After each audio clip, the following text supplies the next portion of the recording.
안녕하세요, 원야입니다. 오늘은 사회초년생들, 완전 재테크 처음 하시는 분들이 뭘 해야 되는지 5가지를 구체적으로 말씀드릴게요. 어떤 상품에 가입해야 되고, 어떤 것들은 하지 말아야 되고, 어떤 식으로 행동해야 되고, 5가지 말씀드리겠습니다. 5가지만 말씀드리는데 이 5가지는 해야겠죠? 근데 이 영상 보시기 전에 네이버나 유튜브에서 한번 검색해서 다른 콘텐츠를 보고 오세요. 대부분 이런 얘기 할 거예요. 종잣돈 모아야 된다, 보험 가입해야 된다, 연금 준비해야 된다, 이런 것들. 근데 이런 것들은 사실 제가 은행원이었지만 퇴사를 했으니까 편하게 얘기하자면, 예적금 가입하는 건 은행을 배불려주고, 보험 가입하는 건 보험사 배불려주고, 연금 가입하는 건 대부분 증권사 배를 불려주는 거예요. 그러니까 사회초년생들이나 처음 재테크 하시는 분들이 이런 것부터 한다? 그거는 안 맞아요. 나중에 준비를 하셔도 좋아요. 재테크 유튜버나 제가 자산관리사거나 은행원이었거나 이런 것보다는 동생한테 조언한다고 생각하고 말씀드리겠습니다. 재테크를 처음 하시는 입장에서, 사회초년생 입장에서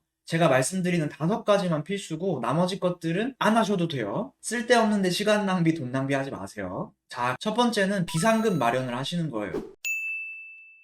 필수예요, 필수. 안 하면은 분명 후회해요. 재테크를 처음 하시면 100% 돈 관리 계획이랑 다르게 흘러가요. 내가 경조사 같은 게 생길 수도 있고, 내가 이직을 할 수도 있고, 일이 생겨서 돈이 좀 나간다, 이런 일들이 분명히 생깁니다. 그때마다 신용카드를 긁거나 다른 데서 자금을 끌어오면은 문제가 생겨요. 그래서 얼마나 모아야 되냐? 생활비 곱하기 3배, 요 정도만 먼저 모아주세요. 기준은 재무건강 가이드라인 연구 2016년 자료에 있습니다. 이런 연구 자료 같은 것들도 있어요. 개인이 어떻게 해야 된다, 이런 것들이요. 예를 들자면은 본인 생활비가 한 달에 100만 원이다. 그러면은 300만 원까지 모아야 되는 거예요. 1년 동안 그럼 어떻게 모으냐? 2가지 방법이 있어요. 1년 동안 25만 원씩 모으겠다. 좋습니다. 성과금을 한 번에 넣겠다. 좋습니다. 여러분 직장 상황이나 상황에 맞게 요거를 선택해서 마련을 꼭 해주세요. 그럼 어떤 상품으로 가입을 하냐? CMA 통장을 추천하겠습니다. CMA 통장도 여러 가지 종류들이 있는데, CMA 통장 중에서는 주식 거래할 때 쓰는 통장이 있고, 그냥 이제 금리를 주는 CMA 통장이 있어요. 그냥 금리가 높은 CMA를 활용해 주시면 좋겠어요. 주식 거래되는 CMA로 한다, 비상금을 주식으로 넣겠다, 이거는 최악이에요. 그거를 이제 구분하기가 힘든데 어떻게 아냐?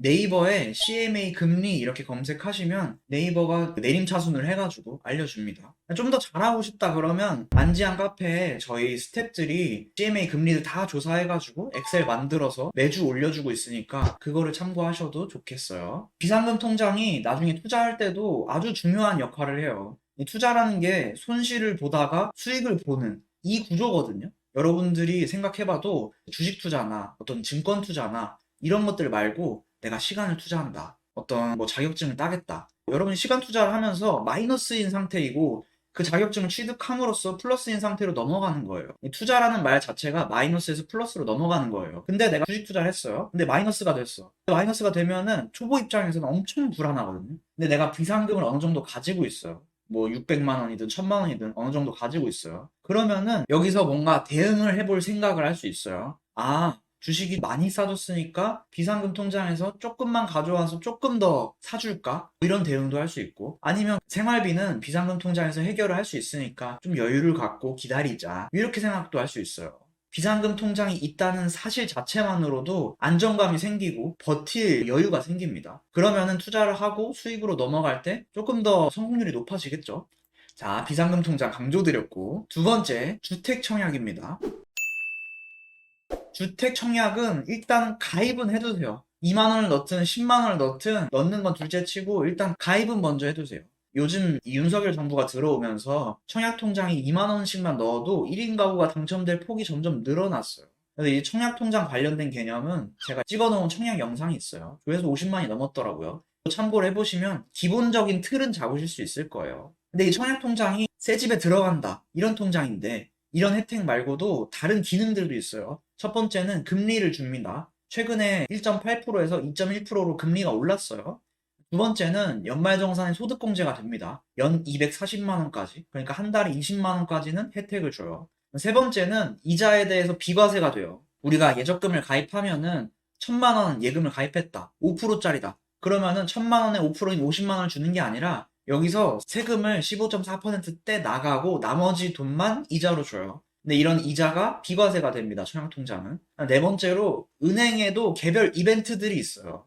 주택 청약에 가입한다? 그러면은 어떤 이벤트 같은 것들을 해줘요. 그리고 TMI로 연봉이 3,600 이하다. 그러면 청년 우대형 청약통장을 가입하실 수 있습니다.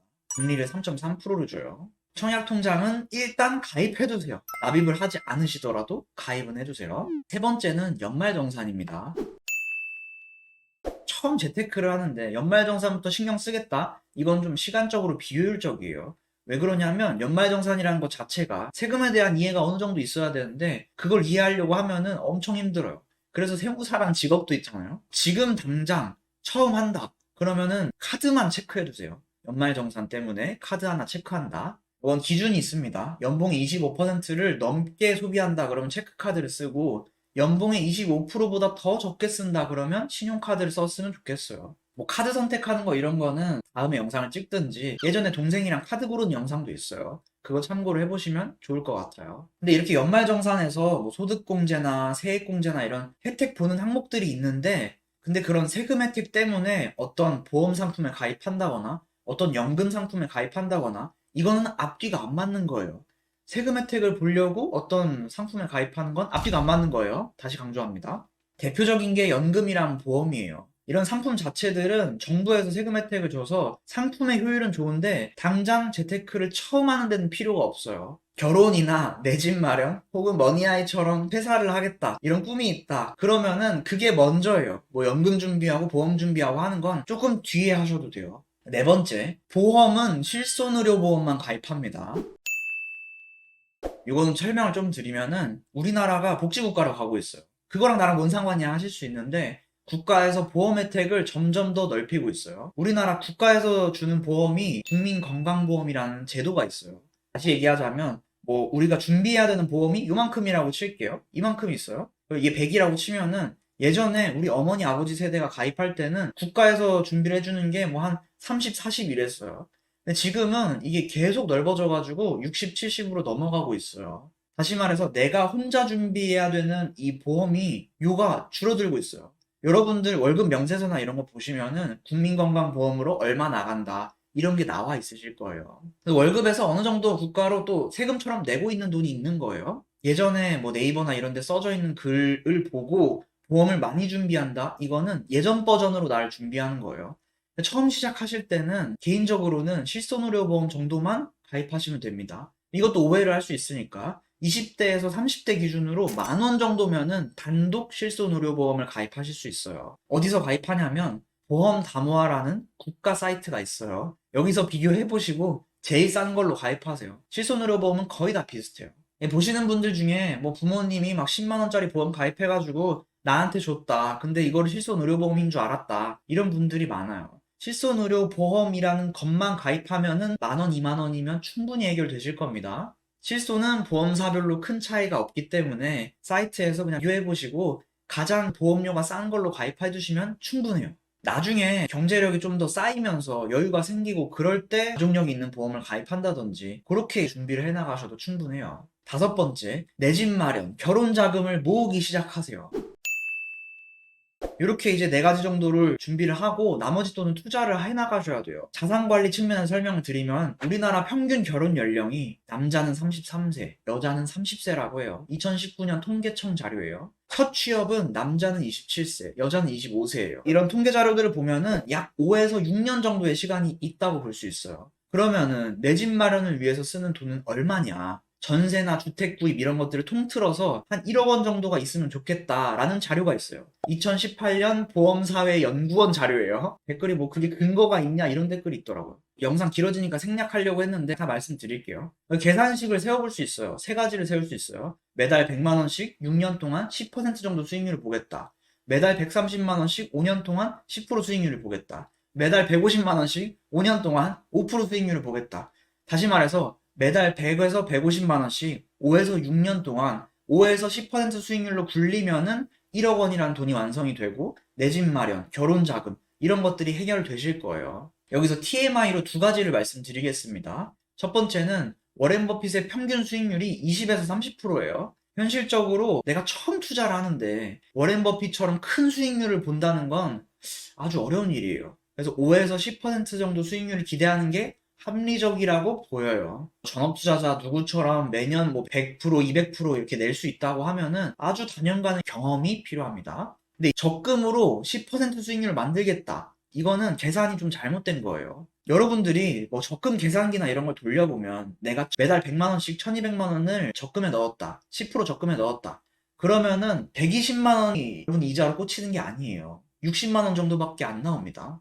왜 그러냐면 쌓이는 돈의 시간이 다르기 때문에 그래요. 적금 수익률이랑 투자 수익률이랑 달라요. 10% 수익률이라고 얘기했던 건 투자 수익률이고 적금으로 이걸 따라가려고 하면 20% 이상의 적금이 필요해요. 그래서 현실적으로는 예적금으로 수익률을 내는 건 불가능합니다. 하나 더 말씀드릴게요. 이 5에서 10% 수익률이 너무 말도 안 되는 수익률이다 라고 하는 분들이 있는데 그런 분들은 투자를 전혀 공부를 안 해보신 분들일 확률이 높아요.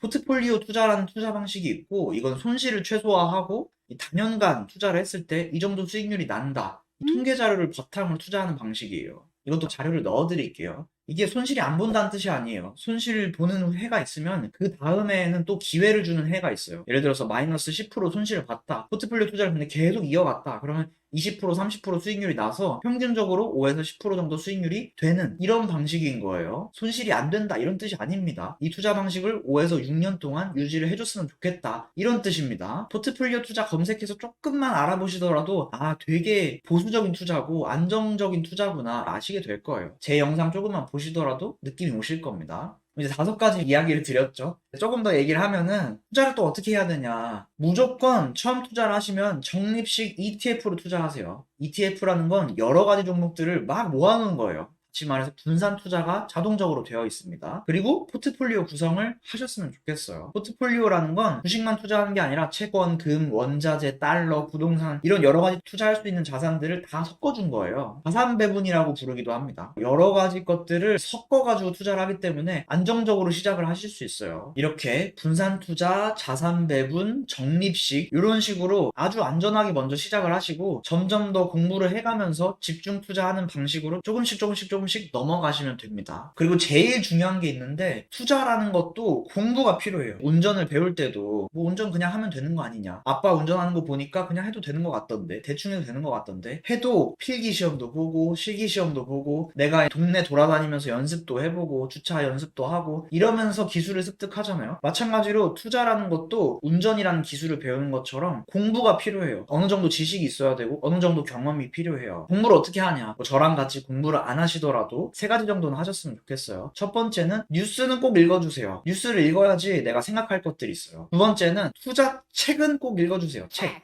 제가 좋아하는 뭐 캔피셔라는 분도 있고 워렌 버핏 관련된 책도 있고 우리나라 슈퍼개미 분들이 쓴 좋은 책들도 있어요. 뭐 박용욱 대표님이 쓴 책도 있고 강방천 님이 쓴 책도 있고 여러 가지 책들이 있어요. 이런 책을 읽고 본인 계좌에 한번 적용을 해보시는 거예요. 뉴스를 읽고 책을 읽고 본인 계좌에 적용을 해본다. 혼자서 하신다면은 3가지는 꼭 해보세요. 이렇게 이제 5가지 말씀을 드렸고 TMI로 투자 관련된 얘기 조금 더 드렸어요. 좀 지루하셨나요? 어땠는지 모르겠네요. 다음에는 더 구체적인 얘기를 할게요. 내 집 마련할 때쯤에는 어떤 것들을 구체적으로 준비를 해야 되는지 5가지를 또 말씀드리겠습니다. 사회초년생들도 미리 들어두시고 준비를 하시면 훨씬 더 유리한 고지를 점령하지 않을까 하는 생각이 드네요. 오늘 영상 여기까지 하겠습니다. 행복한 하루 되세요.